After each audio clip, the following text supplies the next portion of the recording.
தொத்துக்கிட்டே கிரிஞ்சா இருக்கா ஒன்னு சொல்லி குத்தோம்ல அடுத்த ஃபீலிங்ஸை கிரிஞ்சா பார்க்கறது தானே இப்போ ட்ரெண்டு।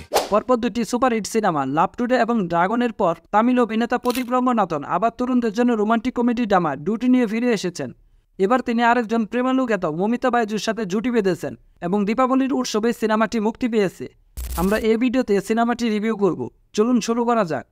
গল্পটি গণন অর্থাৎ প্রদীপ রঙ্গনাথন এবং কুন্দনা অর্থাৎ মমিতা বাইজুকে ঘিরে তৈরি করা হয়েছে, যারা একটি সারপ্রাইজ ইভেন্ট কোম্পানি চালায়। একদিন কুন্দনা গণনকে তার ভালোবাসার প্রস্তাব দেয়, কিন্তু গণন তার প্রস্তাব প্রত্যাখ্যান করে। এরপর গভীরভাবে আহত হয়ে কুন্দনা শহর ছেড়ে চলে যায়। তার চলে যাওয়ার পরে গণনা তার আসল মূল্য বুঝতে পারে। যখন সে তার অনুভূতি প্রকাশ করতে ফিরে আসে এবং বিয়ের জন্য অনুরোধ করে, কুন্দনা তা প্রত্যাখ্যান করে, প্রকাশ করে যে সে এখন অন্য কারো প্রেমে পড়েছে। এরপর যা ঘটে সেটি সিনেমার বাকি অংশ। প্রদীপ রঙ্গনাথন এই প্রজন্মের সেরা বিনোদনকারীদের একজন হয়ে উঠেছেন। এই সিনেমাটির জন্য তিনি হলেন চালিকা শক্তি। তার শক্তি এবং আকর্ষণ সিনেমাটিকে শুরু থেকে শেষ পর্যন্ত ধরে রেখেছে। ডুডের জন্য তার অনবদ্য কমিক টাইমিং, হিস্টিওনিক্স এবং অদ্ভুত আচরণ দিয়ে আমাদের মুগ্ধ এবং আনন্দিত করেছেন।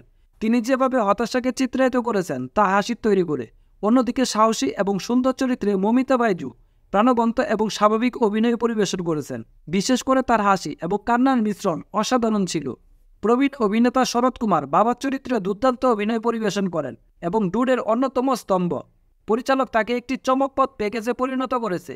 একজন মজাদার বাবা এবং নিষ্ঠুর বর্ণবাদী, তিনি সেগুলিকে নিখুঁতভাবে সম্পন্ন করেছেন। সিনেমাটিতে প্রথমদের আবেগ এবং শক্তি তরুণদের জন্য গ্রহণযোগ্য হবে, কারণ এটাতে আকর্ষণীয় আবেগ, বিনোদন এবং শক্তিশালী অভিনয় রয়েছে।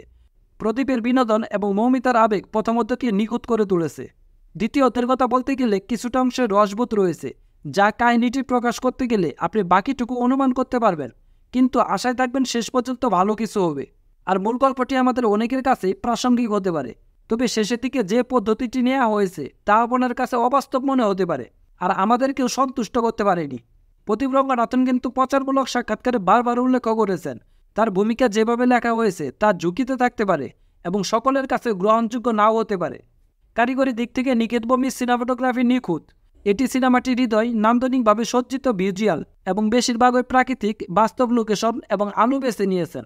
অন্যদিকে সায়ক বকরের ব্যাকগ্রাউন্ড মিউজিক সততার জন্য বিশেষভাবে প্রশংসা দাবিদার। নবাগত পরিচালক কার্তিক বিরতি পর্যন্ত দুর্দান্ত কাজ করেছেন।